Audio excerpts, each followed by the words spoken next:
Chapter 288। इस island को फुनाजिमा और बोट आइलैंड कहा जाता है। इस आइलैंड को कोई भी नहीं जानता था, पर बाद में ये आइलैंड गेंडुजिमा आइलैंड के नाम से फेमस हुआ। पर केचो एरा के 10वें साल में कोकुरा डोमेन में फुनाजिमा आइलैंड के बारे में किसी को भी मालूम नहीं था। माता हाची टेम्पल की सफाई कर रहा है। मोंक उसको इस काम के लिए अप्रिशिएट करता है। माता हाची कहता है, कम से कम मैं इतना तो कर ही सकता हूँ। वैसे भी काम करने से मैं अपने दुख को कुछ टाइम के लिए भुला सकता हूँ। मोंग माता हाची से पूछता है कि तुम क्या करने वाले हो, क्या तुम टेम्पल को ज्वाइन करना चाहोगे? माता हाची कहता है कि मैं ऐसा नहीं कर सकता, मैंने अपनी पूरी जिंदगी झूठ और फरेबी की है। मोंग उसे बताता है कि वो पास्ट था, पास्ट तुम्हें नहीं बांधता, तुमने आज जो किया वो निर्धारित करता है कि तुम कैसे इंसान हो। माता हाची सोचता है कि मेरी जिंदगी में कई रास्ते आए, पर मैंने हमेशा ही गलत रास्ता चुना और इसी कारण मैंने अपने बचपन का दोस्त, मेरी फियोंसे और मेरी मदर को खो दिया। माता हाची कोजिरो के लेटर को देखते हुए कहता है कि मैं अब भी सही रास्ता ले सकता हूँ। इसके बाद माता हाची कोजिरो को ढूंढने निकल जाता है।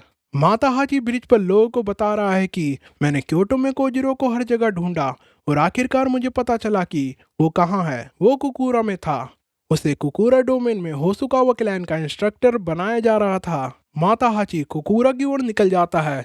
भीड़ पूछती है कि इस टाइम मुसाशी कहाँ था। माता हाची बताता है कि वो ईडो शिमोशा की फील्ड में काम कर रहा था। माता हाची कहता है कि मुसाशी के बारे में कई तरह की रूमर्स फैली हुई थी। कुछ का मानना है कि वो उस टाइम एक कैसल में बुक्स पढ़ा करता था और ऐसा लगता है कि उसका लैग कभी पूरा हील ही नहीं हो सका। पर मुझे अपने फ्रेंड के बारे में पक्का पता है कि उसने अपनी स्वॉर्ड को स्विंग करना नहीं छोड़ा होगा। मैं उसे खुद से बड़बड़ाते हुए सुन सकता हूँ। नहीं, ऐसे नहीं, ऐसे हंसते हुए, लोगों को डराते हुए और बड़बड़ाते हुए। मुझे इतना पता है कि उसने स्वॉर्ड को नहीं छोड़ा होगा। माता हाची आगे कहता है कि पर मैं तुम्हें ये बता सकता हूँ कि इसके कुछ सालों बाद क्या हुआ जब मुसाशी कुकुरा पहुंचा, और वहीं से सब शुरू होता है क्योंकि कुकुरा में कोजिरो भी था। तभी भीड़ में से एक व्यक्ति कहता है कि हम सुनने को तैयार है, हमें फुनाजिमा आइलैंड पर मुसाशी और कोजिरो की बैटल के बारे में बताओ। लोगों की उत्सुकता देखते हुए माता हाची अपना कटोरा आगे करता है। लोग कहानी सुनने के लिए उसमें पैसे डालते हैं। माता हाची कंटिन्यू करता है, कोजिरो कुकुरा में आ जाता है। वो कुकुरा में भी बड़ी जल्दी फेमस हो जाता है।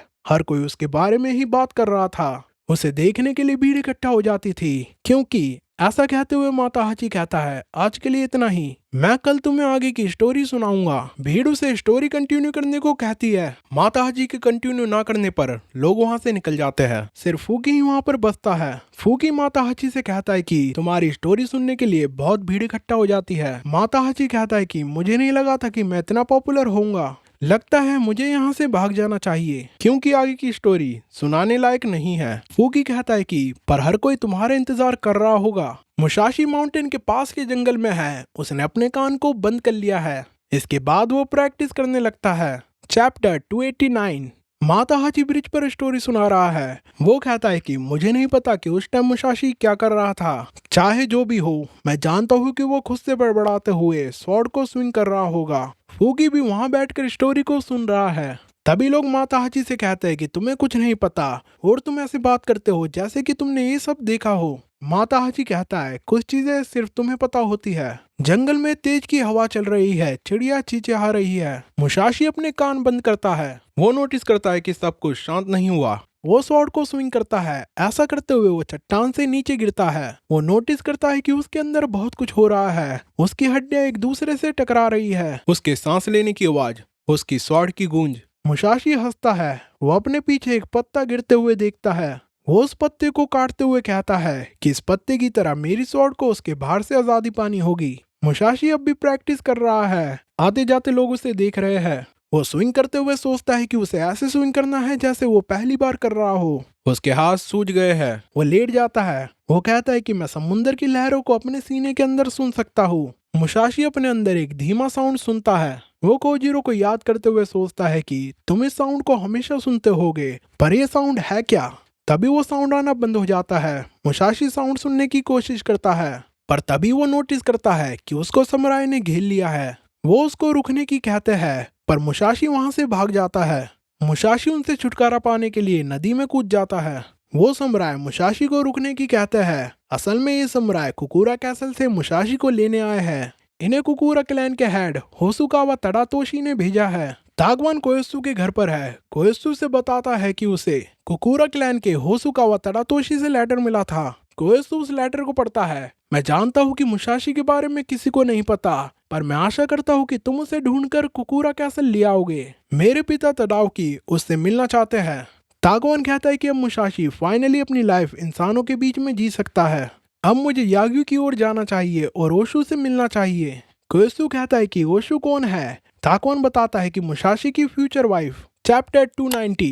कीचो के 10वें साल में शोगन की पोजीशन तोकुगावा इयासु के बेटे हिडेटाडा को मिली। शोगन तोकुगावा हिडेटाडा और कुकुरा कैसल के लीडर होसुकावा तड़ातोशी एक दूसरे से मीटिंग कर रहे हैं। तड़ातोशी हिडेटाडा को दूसरे देश के आए स्वीट्स खिलाता है। शोगन हिडेटाडा बताता है, मैंने मुसाशी के लिए इंस्ट्रक्टर की पोजीशन के संबंधित होनामी कोएत्सु को लेटर लिखा था।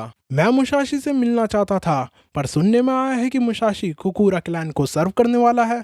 इसका क्या मतलब है?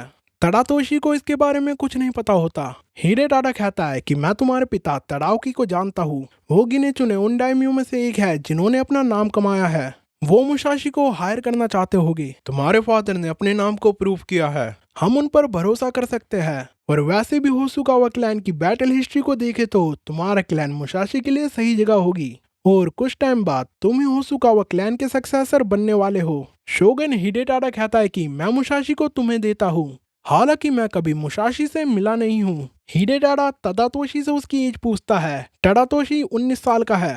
हिडेटाडा कहता है कि 5 साल बीत गए हैं जब से तुम ईडो आए हो। मैं 25 साल का हूँ। मुझे खुशी है कि तुम मेरे साथ हो। हिडेटाडा की ये बात सुनने के बाद तड़ातोशी कहता है कि मैं तुम्हारे प्रेस के लायक नहीं हूँ। हिडेटाडा कहता है कि मुसाशी भी हमारी एज का ही है, वो तुम्हारे काम आएगा। वो दोनों वहां से निकलने लगते हैं।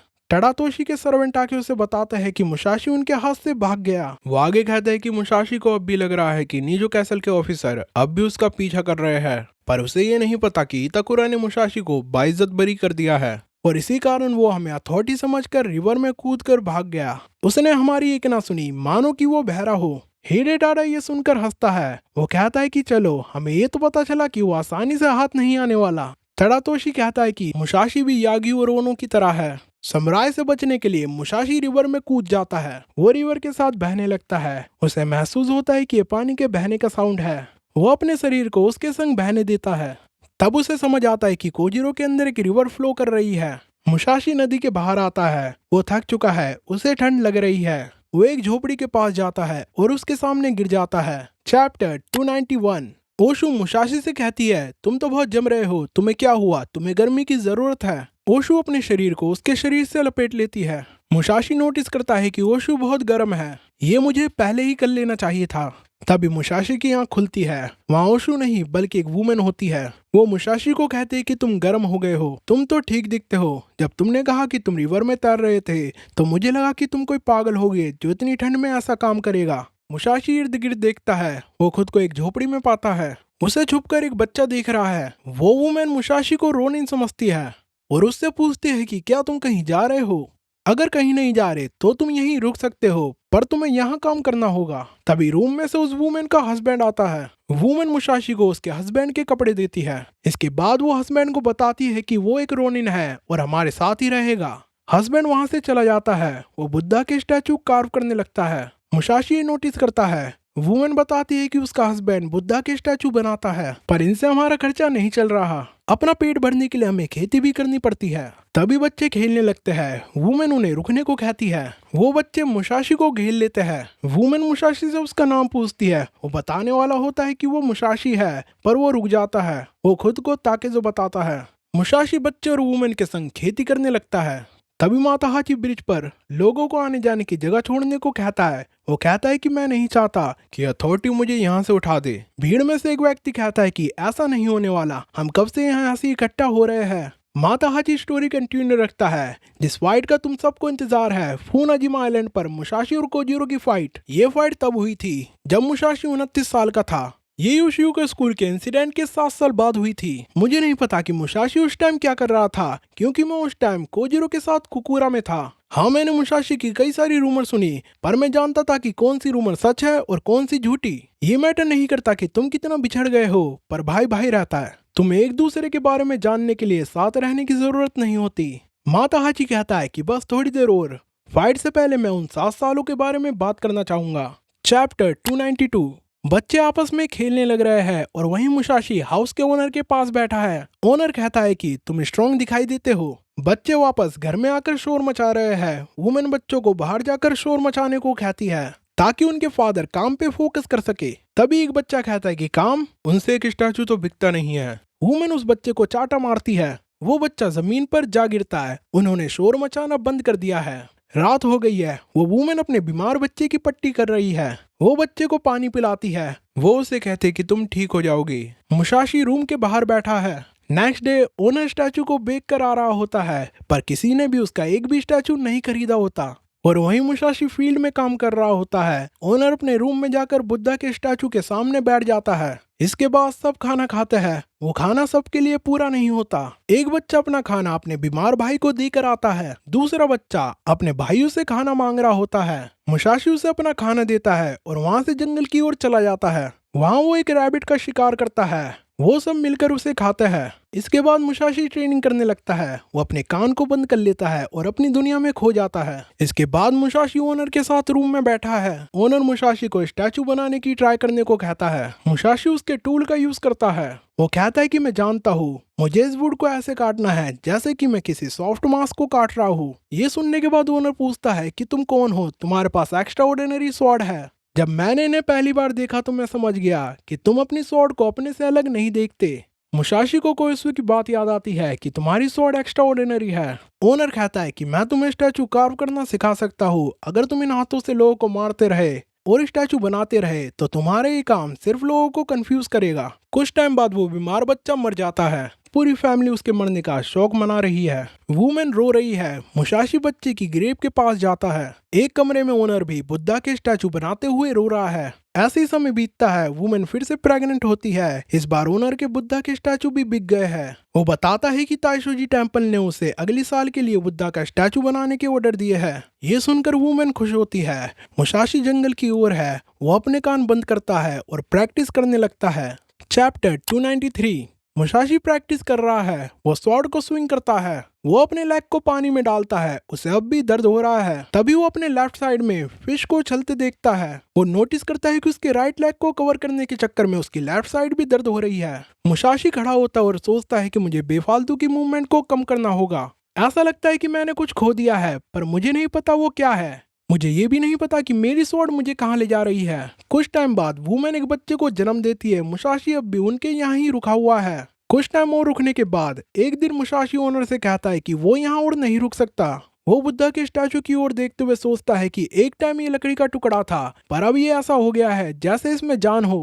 ऐसा लगता है कि ये मेरे अंदर झांक रहा है। बिल्कुल ये झांक रहा है। एक बार यहाँ से निकल जाने के बाद लोग इसे पूजना शुरू कर देंगे। मुसाशी स्टैचू को देखते हुए सोचता है कि एक ऐसा अस्तित्व जो दुनिया के परे है। ये इंसान एक छेनी से इसे तराश रहा है। मुसाशी उस स्टैचू को उठा लेता है। वो कहता है कि कुछ लोग स्वॉर्ड से मरते दम तक लड़ते हैं और कुछ लोग ऐसी चीज बनाते हैं जो इस दुनिया से परे है। ये दोनों एक दूसरे के अपोजिट दिखाई पड़ती है, पर असल में ये दोनों एक ही है। तुम में एक सनक रही होगी, नहीं तो तुम ऐसा कुछ नहीं बना पाते। तुम्हारे पास वाइफ और चिल्ड्रंस है, पर फिर भी तुम ऐसा कुछ कैसे बना सकते हो। ओनर मुसाशी से कहता है कि तुम इसे वापस रख दो, नहीं तो मैं तुम्हारा कान काट दूंगा। मुझे इसे कल टेम्पल में डिलीवर करना है। वो मुसाशी से पूछता है कि तुम परेशान दिखाई देते हो, क्या हुआ तुम्हें। मुसाशी अपना सच बताता है कि वो मियामोटो मुसाशी है। ये सुनकर ओनर चौंक जाता है। ओनर कहता है तो अब मैं समझा, तुम उन लोगों में से एक हो जो स्वॉर्ड से मरते दम तक लड़ते हैं। मुझे नहीं पता कि मुझ में वो सनक है या नहीं, पर जब भी मैं स्टैचू बना रहा होता हूँ तो हवा में होता हूँ, और या फिर कहूँ कि मैं धरती में समा जाता हूँ जैसे कि मैं किसी और जगह चला गया हूँ। ओनर आगे कहता है कि ये कुछ मैटर नहीं करता, चाहे मैं स्टैचू बना रहा हूँ और या फिर अपनी वाइफ और चिल्ड्रंस के साथ हूँ।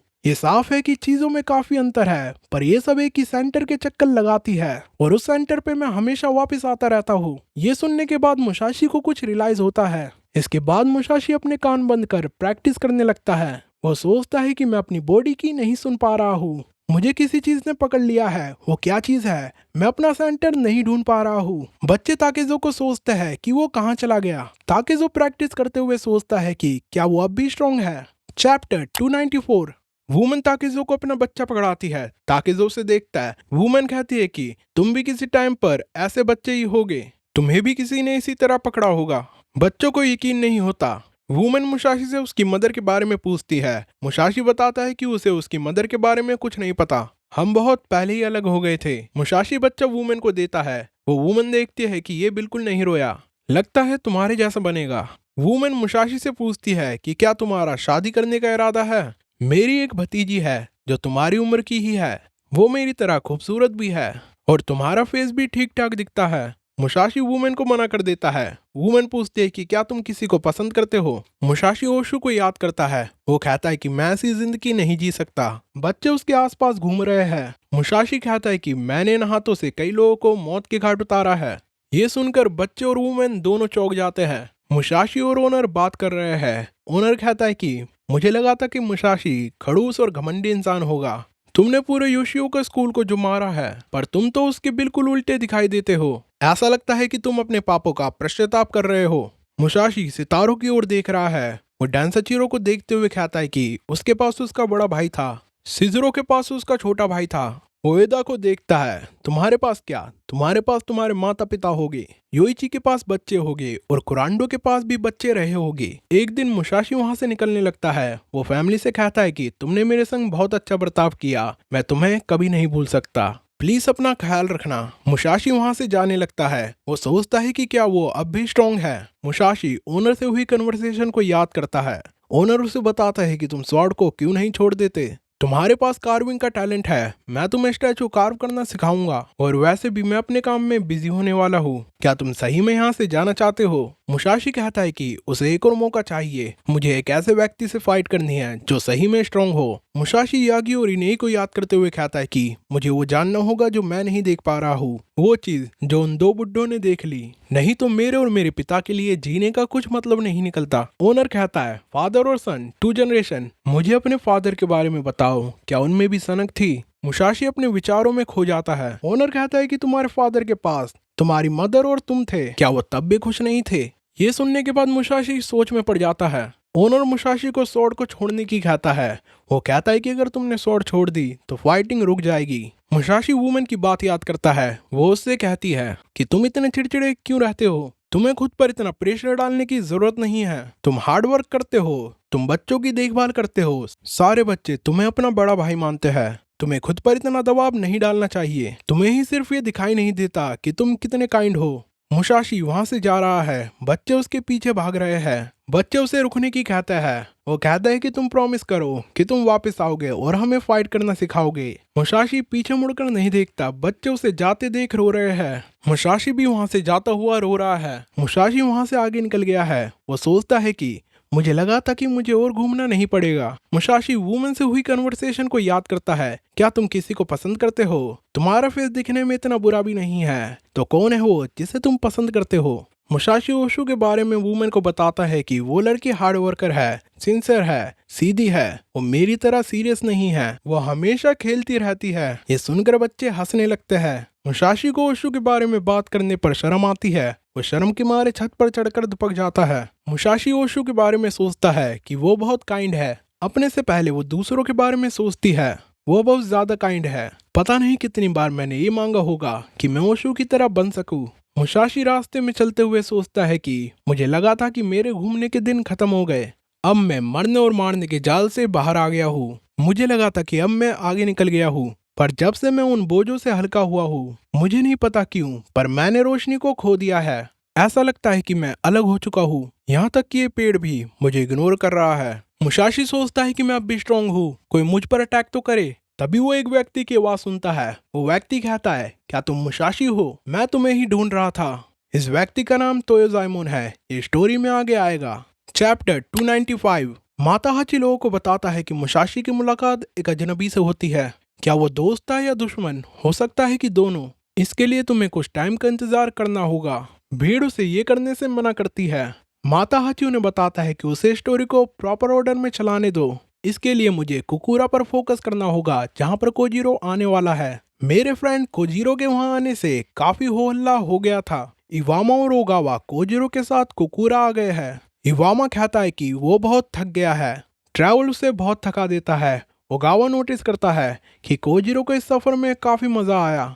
हो सकता है कि वो सी को पसंद करता हो, उसकी स्किल्स बहुत बढ़िया है, पर वो 5 साल के बच्चे की तरह एक्ट करता है। कुछ लोग उसे पसंद करते हैं और कुछ लोग उससे डरने लगते हैं। तभी वो नोटिस करता है कि कोजिरो उनके पास से जा चुका है। वो कोजिरो को आवाज लगाते हैं, तभी उन्हें याद आता है कि कोजिरो सुन नहीं सकता। वो उसे ढूंढने लगते हैं। बहुत तेज हवा चल रही है। कोजिरो ब्रिज पर एक बॉल को उठाता है। बच्चे उसका पीछा कर रहे हैं। वुमेन उसे देख रही है। वो बॉल को फुलाता है।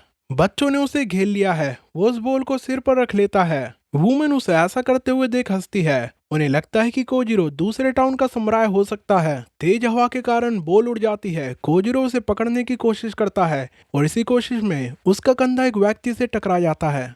वो व्यक्ति उसे कहता है कि लगता है कि तुम यहाँ नए आए हो। कोजिरो बॉल को पकड़ने में लगा रहता है। ऐसा देखकर वो व्यक्ति गुस्सा हो जाता है। ब्रिज पर वो लोग भी आ गए हैं। वो व्यक्ति कहता है कि मैं तुमसे बात कर रहा हूँ। ऐसा कहते हुए वो कोजिरो पर पीछे से अटैक करता है। कोजिरो उससे बच जाता है और उसे गिरा देता है। ये देखकर बच्चे और वुमेन सब हैरान हैं। कोजिरो को मारने के लिए और आदमी आते हैं। कोजिरो उनके अटैक से बचता हुआ बॉल को पकड़ने की कोशिश करता है। तभी एक व्यक्ति उस पर चढ़ जाता है। कोजिरो उसे पटकी मारकर नीचे गिरा देता है। एक और व्यक्ति उसे वुडन स्वॉर्ड से मारने आता है। कोजिरो उसे भी ढेर कर देता है और बॉल से खेलने लगता है। चैप्टर 296। कोजिरो जिस ब्रिज पर है उसे कई व्यक्तियों ने घेर लिया है। वो उन सब के लिए रेडी है। ब्रिज के नीचे बच्चे हल्ला सुनते हैं। वो कहते हैं पता नहीं ऊपर क्या हो रहा है। इतने में नाव की रस्सी खुल जाती है और बच्चा दूर जाने लगता है। कोजिरो बॉल को पकड़ते हुए ब्रिज की साइड पर चढ़ गया है। ये देखकर वुमेन इंप्रेस हो गई है। तभी एक व्यक्ति कोजिरो के लेग पर वुडन स्वॉर्ड से अटैक करता है। कोजिरो उसे डॉज करता है और नीचे आते हुए एक व्यक्ति को मारकर गिरा देता है। वो उन सबसे फाइट करने लगता है। वो एक व्यक्ति से डंडा छीन लेता है और उस डंडे से सबको मारने लगता है। वो ऐसा करते हुए बॉल से खेल रहा है। वो ब्रिज की दूसरी साइड पर चढ़ जाता है। तभी वो अपने सामने एक बोट में एक बच्चे को नोटिस करता है। ब्रिज के लोग ये नोटिस करते हैं कि कोजिरो कहाँ देख रहा है। उन्हें उस बच्चे के बारे में पता चलता है कि जो कि उस नाव के संग दूर जा रहा है। तभी उनमें से एक व्यक्ति कहता है कि वो तो मेरा लड़का है। वो बच्चा रो रहा है। कोजिरो अपने कपड़े उतारता है। ये देखकर वुमेन बहुत खुश है। कोजिरो नदी में कूद जाता है। कोजिरो बोट में जाता है। उस बोट के पास बॉल भी उड़कर आ गई है। वो उस बॉल को पकड़ता है और उस बच्चे को देता है। बच्चा उस बॉल को पकड़कर रोना बंद कर देता है। तभी ब्रिज के मैन कहता है कि वैसे किसी बाहर के साम्राज्य से नहीं हार सकते। वो भी अपने कपड़े उतार कर ठंडे पानी में जंप मारना शुरू कर देते हैं। उन्हें ऐसा करते हुए देख वुमेन बहुत खुश है। इतना हल्ला होते हुए देख ओगावा भी वहां आ जाता है। सभी आदमियों ने उस बोट को चारों ओर से घेर लिया है। इवामा और ओगावा कोजिरो को ढूंढ लेते हैं। इस इंसिडेंट के बाद कोजिरो पॉपुलर हो जाता है। सब लोग उसका स्वागत कर रहे हैं। कई लोग उसे सन से कह के बुला रहे हैं। बच्चों ने उसे घेर लिया है। एक दिन में पूरा कोकुरा टाउन कोजिरो को जान गया है। और ये वॉल्यूम यहीं खत्म होती है।